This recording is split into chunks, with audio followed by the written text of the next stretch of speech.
विदेशी आक्रांताओं को जवाब क्या होना चाहिए, उसकी मिसाल प्रस्तुत करने वाले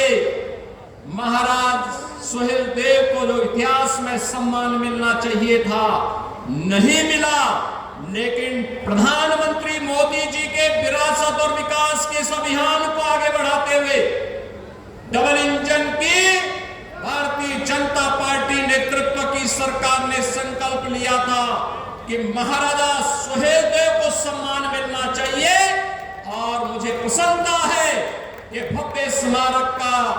आज लोकार्पण प्रधानमंत्री मोदी जी के विरासत और विकास के इस अभियान को आगे बढ़ाते हुए आज बहराइच के इसी चित्तौड़ा नामक स्थान पर एक कार्यक्रम संपन्न हो रहा है। और साथ साथ बहराइच के मेडिकल कॉलेज का नामकरण भी महाराजा सुहेलदेव के ही नाम पर रखा गया है। हॉस्पिटल का नाम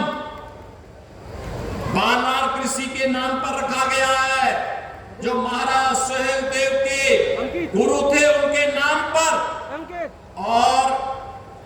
आजमगढ़ के विश्वविद्यालय को भी हमने राज्य सरकार के द्वारा जो विश्वविद्यालय बनाया गया है, उस विश्वविद्यालय का नामकरण भी महाराजा सुहेलदेव के नाम पर रखा गया है। बहनों और भाइयों, महापुरुषों के प्रति सम्मान क्या होना चाहिए, उसकी एक अभिव्यक्ति है यह कार्यक्रम। उसकी एक अभिव्यक्ति है यह कार्यक्रम। और मैंने इसीलिए बहराइच के एक कार्यक्रम में आकर के तब कहा था, मैंने कहा था बहराइच के एक धरती पर आकर के मैंने कहा था कि विदेशी आक्रांताओं का महिमामंडन बंद होना चाहिए, राष्ट्र नायकों का सम्मान होना चाहिए, हर हाल में सम्मान होना चाहिए। और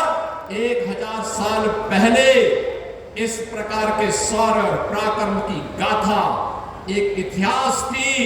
वह सच करके दिखाया था महाराज सुहेलदेव ने, इसी भूमि पर दिखाया था। आज ही की तिथि है 10 जून 1934, 10 जून 1934। और 10 जून 1934 की स्थिति पर जब महाराजा सुहेलदेव ने एक विदेशी आक्रांता जो गजनी से चला था भारत को लूटने के लिए, अपनी लगभग 3 लाख की सेना को लेकर, लेकिन उस विदेशी आक्रांता को, उस बर्बर आक्रांता को रोकने की युक्ति महाराज सुहेलदेव ने अपनी कूटनीति के नाते उन्होंने बड़ी प्रखरता के साथ मथुरा से लेकर के बहराइच तक पग पग पर उसके लिए इतनी बाधाएं खड़ी की कि यहां पहुंचते पहुंचते उस दुर्दांत आक्रांता की आधी सेना समाप्त हो चुकी थी। और जब वह इस चित्तौड़ा नामक स्थान पर महाराज सुहेलदेव के सामने पड़ा, तो महाराज सुहेलदेव के साथ कुल 20 से 25 हजार योद्धा थे, 1.5 लाख योद्धा सालार मसूद के साथ पास थे।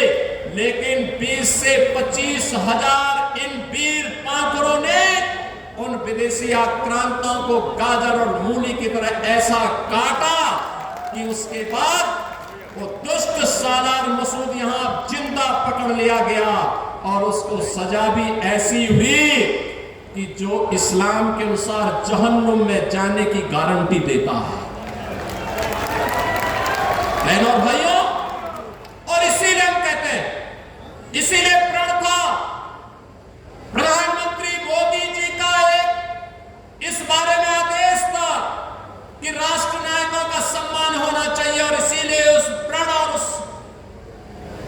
भाव को व्यक्त करने के लिए मन में एक इच्छा थी, महाराजा सुहेलदेव को जो सम्मान मिलना चाहिए था, इतिहास ने भले उनके साथ नाइंसाफी की है, लेकिन डबल इंजन की सरकार उनके साथ नाइंसाफी नहीं होने देगी, क्योंकि हमारे सामने प्रेरणा पुरुष के रूप में ऐसा महापुरुष शौर्य पराक्रम का प्रतीक होना ही चाहिए, जो महाराज सुहेलदेव के रूप में आज हमारे सामने है। और आज उनका एक भव्य स्मारक यहाँ पर हम लोगों ने बना करके आज बहराइच वासियों को, पूर्वांचल वासियों को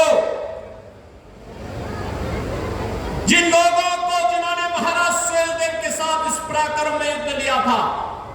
उस युद्ध में भाग लेकर के भारत को विधर्मियों के आक्रमण से बचाया था, भारत धर्म और संस्कृति को बचाने का काम किया था, धरा को भी और धर्म को भी बचाने का काम किया था, उन लोगों को पददलित कर